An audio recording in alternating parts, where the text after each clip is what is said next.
Маски, перчатки и другие средства защиты в количестве более 1000 штук смогли получить сотрудники госавтоинспекции от мецената Алаудина Парчиева. В этой непростой ситуации, связанной с пандемией, любая помощь от наших земляков приходится очень кстати.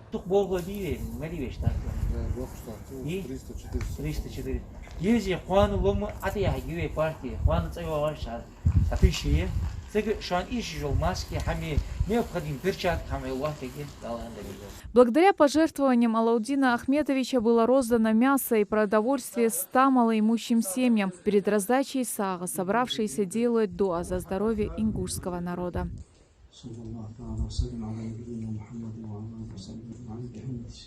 Также в ближайшие дни в республике от мецената поступят 17 тысяч масок, 10 тысяч перчаток, антисептические средства и противочумные костюмы, которые будут раздавать в медучреждениях региона.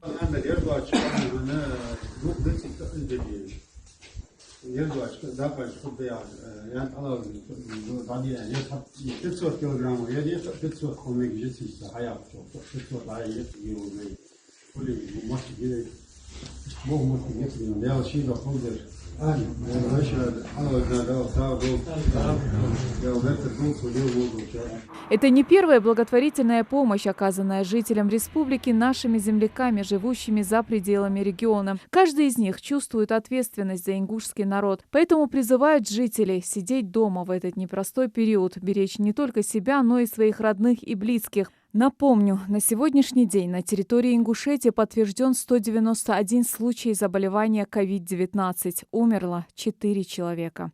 Светлана Томова. Новости 24.